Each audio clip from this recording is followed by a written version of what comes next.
Phone उठाओ, कोई भी शॉपिंग ऐप ओपन करो, मैं वेट करता हूँ। अब अपना कार्ट देखो, हर प्रोडक्ट जो वहाँ पर पड़ा हुआ है, कभी ना कभी तुमने सोचा था, मुझे ये चाहिए। लेकिन क्या वो डिसीज़न सच में तुम्हारा था या किसी और ने पहले ही तुम्हारे लिए ये डिज़ाइन कर लिया था? इसी वक्त इंडिया में लाखों लोग ऐसी चीज़ें खरीद रहे हैं, जो उन्होंने कभी प्लान भी नहीं करी थी, सिर्फ इसलिए क्योंकि स्क्रीन पर लिखा हुआ था, ओनली 2 लेफ्ट या सेल एंड इन 5 मिनट्स। और हो सकता है ये अर्जेंसी कभी रियल थी ही नहीं। ये कोई कॉन्स्पिरेसी थ्योरी नहीं है। तुम्हारा फ़ोन तुम्हारी बातें सीक्रेटली रिकॉर्ड नहीं करता। रियलिटी उससे भी ज़्यादा इंटरेस्टिंग है। ऐप्स तुम्हारे थॉट्स नहीं, तुम्हारे बिहेवियर को प्रिडिक्ट करती है। हर नोटिफिकेशन, हर डिस्काउंट, हर फ्लैश सेल एक ही ऑब्जेक्टिव के साथ में डिज़ाइन होता है। How do we make people buy before they start even thinking. और ये फॉर्मूला काम भी करता है। इंडियन कंज्यूमर हर साल 28,000 करोड़ रुपीस लूज़ करते हैं।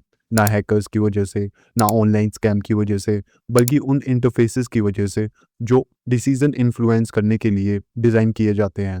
लेकिन ये सिर्फ पैसे की स्टोरी नहीं है, ये स्टोरी है अटेंशन की, चॉइस की और फ्री विल की।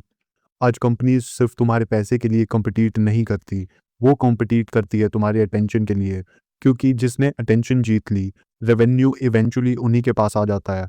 फिर आता है festival season, Diwali, big billion days, mega sales. हर एक ऐप एक ही बात बोलता है, last chance, almost sold out, offer ending soon. Coincidence? बिल्कुल नहीं, ये स्ट्रेटजी है। इंटरेस्टिंग बात यह है, कंपनीज को इन डिसेप्टिव डिजाइन्स को रिड्यूस करने के लिए भी डेडलाइन दी गई थी, लेकिन उसके बाद भी वही काउंटडाउन टाइमर्स, वही फेक अर्जेंसी, वही हिडन ट्रिक्स, सब कुछ लगभग वैसे ही चलता रहा। तब समझ आता है, प्रॉब्लम किसी ऐप में नहीं है, प्रॉब्लम पूरे सिस्टम में है। और सबसे डेंजरस बात, सिस्टम का होना नहीं है, हमारा इन सब चीज़ों को नॉर्मल मान लेना है। क्योंकि जब मैनिपुलेशन नॉर्मल लगने लगती है, उसे पहचानना मुश्किल हो जाता है। तो सवाल ये है, ये मशीन एक्चुअली में काम कैसे करती है? एक बात क्लियर है, ये सब एक्सीडेंट नहीं है। हर नोटिफिकेशन, हर डिस्काउंट, हर रिकमेंडेशन केयरफुली डिज़ाइन करी जाती है। लेकिन ये मशीन काम कैसे करती है? सबसे पहले एक मिथ को क्लियर कर लो, मार्केटिंग प्रॉब्लम नहीं है। मार्केटिंग तुम्हें यूजफुल प्रोडक्ट डिस्कवर करने में हेल्प करती है। प्रॉब्लम तब शुरू होती है जब मार्केटिंग मैनिपुलेशन बन जाती है। डिफरेंस सिंपल है, मार्केटिंग चॉइस देती है, मैनिपुलेशन चॉइस को क्वाइटली गाइड कर देती है। और इसके लिए कुछ पावरफुल साइकोलॉजिकल ट्रिक्स का यूज़ किया जाता है।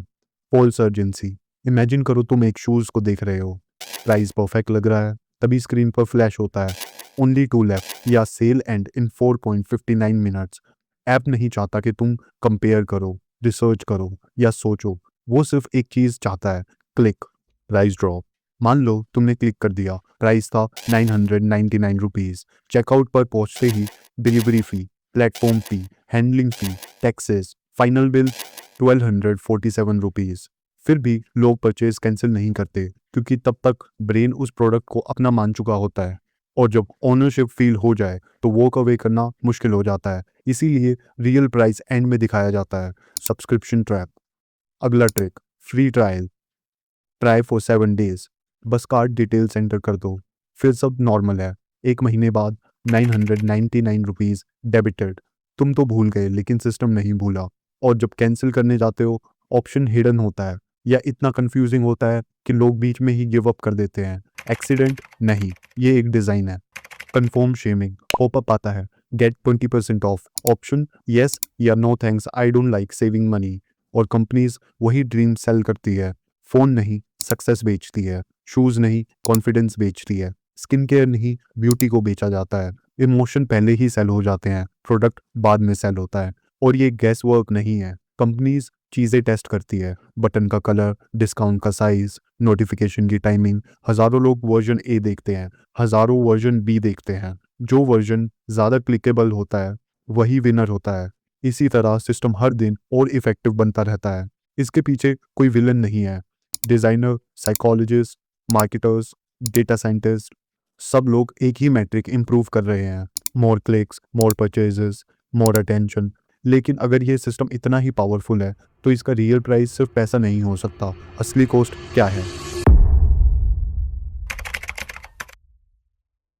अब तक शायद तुम सोच रहे होंगे, ठीक है, जस्ट अ मार्केटिंग, मैक्सिमम क्या ही होगा, कुछ एक्स्ट्रा पैसे ही तो चले जाएंगे। लेकिन यहीं से गेम शुरू होता है। क्योंकि सिस्टम तुम्हें हर एक दिन हज़ारों रुपए नहीं लेता, वो हर दिन थोड़ा-थोड़ा लेता है। एक हिडन फ़ी, एक अननेसेसरी परचेज़, एक सब्सक्रिप्शन जो तुम कैंसल करना भूल चुके हो। अलग-अलग देखो तो ये अमाउंट छोटा लगता है, लेकिन जब करोड़ों लोग यही पैटर्न रिपीट करते हैं, तो नुकसान काफ़ी ज़्यादा बड़ा हो जाता है। लेकिन मेरे हिसाब से 28,000 करोड़ रुपीज़ भी इस स्टोरी का बिगेस्ट नंबर नहीं है, क्योंकि मनी वापस आ सकता है, अटेंशन नहीं। एक सिंपल क्वेश्चन, लास्ट एड जो तुम्हें याद हो, उसने क्या सेल किया था? उसने सेल किया था confidence, success, beauty, status, belongingness. आज कंपनीज प्रोडक्ट नहीं, आइडेंटिटी को सेल करती है। प्रोडक्ट सिर्फ मीडियम नहीं है, इमोशन ही एक्चुअल प्रोडक्ट है। और जितनी बार तुम ये परफेक्ट लाइफ देखते हो, उतनी बार तुम अपनी रियल लाइफ कंपेयर करने लगते हो, बिना रियलाइज किए। रिसर्च भी यही दिखाती है, आइडियल लाइफस्टाइल को बार बार देखना सेल्फ एस्टीम को रिड्यूस कर देता है और एंग्जाइटी को इंक्रीज कर देता है। सबसे ज़्यादा इम्पैक्ट यंग एडल्ट्स पर होता है। एग्जैक्टली वही ऑडियंस है जो सोशल मीडिया पर सबसे ज़्यादा टाइम स्पेंड करती है। पर अब पैटर्न देखो, पहले तुम्हें एक परफेक्ट लाइफ दिखाई जाती है, फिर तुम अपने आप को उससे कंपेयर करते हो। कंपैरिजन इनसिक्योरिटी बन जाती है और उसी मोमेंट पर सॉल्यूशन स्क्रीन पर आ जाता है। कभी कोई शूज़, कभी कोई स्किन केयर, कभी कोई वॉच, कभी कोई ऑनलाइन कोर्स। प्रोडक्ट हर बार बदलता रहता है, फॉर्मूला कभी नहीं। Create the problem, then sell the product. और सबसे डेंजरस बात, ये एडवर्टाइजमेंट जैसा फील ही नहीं होता। तुम्हारा ब्रेन गार्डेड नहीं रहता, उसे लगता है कि ये एक रिकमेंडेशन है, कोई एडवर्टाइजमेंट नहीं। और जब तुम रियलाइज करते हो डिसीजन इन्फ्लुएंस हो चुका होता है। इसीलिए ये डॉक्यूमेंट्री किसी शॉपिंग के बारे में नहीं है, ये उस इनविजिबल सिस्टम के बारे में है जो धीरे धीरे डिसाइड करता है तुम क्या खरीदोगे, तुम क्या चाहोगे और किस तरह की लाइफ तुम सक्सेसफुल पानोगे। लेकिन अगर सब इतना ज़्यादा ऑब्वियस है, तो एक और क्वेश्चन बनता है, फिर गवर्नमेंट इसे रोक क्यों नहीं देती? अब तक ये बात क्लियर है, ये मैनिपुलेशन रियल है। लेकिन सवाल ये है, अगर ये सब इतना ज़्यादा ऑब्वियस है, तो कंपनीज ये ओपनली कैसे कर पाती है? इंडिया में consumer protection act deceptive business practice को बैन करता है और 2023 में सेंट्रल कंज्यूमर प्रोटेक्शन अथॉरिटी या सिंपली बोले सीसीपीए ने ऑफिशियली इन ट्रिक्स को एक नाम दिया है। वो है dark patterns, fake urgency, hidden charges और ऐसा इंटरफेस डिज़ाइन जो यूज़र को वो डिसीजन लेने पर पुश करता है जो शायद वो कभी लेना ही नहीं चाहता। सिर्फ सीसीपीए ही नहीं है, रिजर्व बैंक ऑफ इंडिया ने भी बैंक्स और फाइनेंशियल ऐप को वार्निंग दी है। मैसेज सिंपल था, कंज्यूमर को मैनिपुलेट करके प्रोडक्ट सेल मत करो। 5 सितंबर 2025। एक्सेप्शन सिंपल था, डेडलाइन के बाद ये डिसेप्टिव ट्रिक खत्म हो जानी चाहिए। लेकिन फेस्टिवल सीजन्स आए और ऐप्स खुली और सब कुछ लगभग वैसा ही था। Countdown timers, fake scarcity, hidden charges, confusing consent screens. Research ने दिखाया कंप्लेंट्स डेडलाइन के बाद भी डार्क पैटर्न कंटिन्यू कर रही है। तो फिर लॉ बनाया ही क्यों? लॉ इन्फोर्स करना इतना ज़्यादा मुश्किल है। लेकिन एक और रीज़न है, और शायद ये सबसे इम्पोर्टेंट है। हिडन फीस दिखती है, हम पेमेंट कर देते हैं। फेक काउंटडाउन दिखते हैं, हम इरिटेट होते हैं, लेकिन हम कंप्लेन नहीं करते। और सिस्टम इसी बिहेवियर पर सर्वाइव करता है, ना इग्नोरेंस पर, ना लैक ऑफ इंटेलिजेंस पर, साइलेंस पर। जितना कम लोग इन ट्रिक्स को पहचानेंगे, उतनी देर तक ये प्रॉफिटेबल रहेगी। इसीलिए सिस्टम ब्रोकन नहीं है, सिस्टम एग्जैक्टली वही काम कर रहा है जैसे उसे डिज़ाइन किया गया है। हर नोटिफिकेशन, हर रिकमेंडेशन, हर फ्लैश सेल, हर रिमाइंडर एक ही ऑब्जेक्टिव के साथ में आता है, इन्फ्लुएंस योर नेक्स्ट डिसीजन। और जब तक लोग ये नहीं समझेंगे कि उनके डिसीजन क्वाइटली इन्फ्लुएंस हो रहे हैं, तब तक कुछ नहीं बदलेगा। लेकिन एक बार तुमने ये गेम समझ लिया, तो तुम्हारे पास एक एडवांटेज आ जाती है, अवेयरनेस। और वही इस सिस्टम की सबसे बड़ी वीकनेस है। तो सवाल ये है, इस मैनिपुलेशन से बचा कैसे जाए?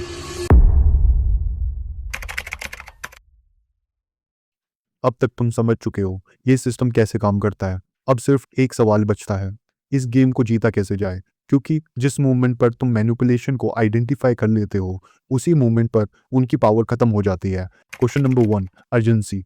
अगली बार जब कोई ऐप बोले ओनली 2 लेफ्ट या sale end in 5 minutes, phone को लॉक कर दो, कल दोबारा चेक करना।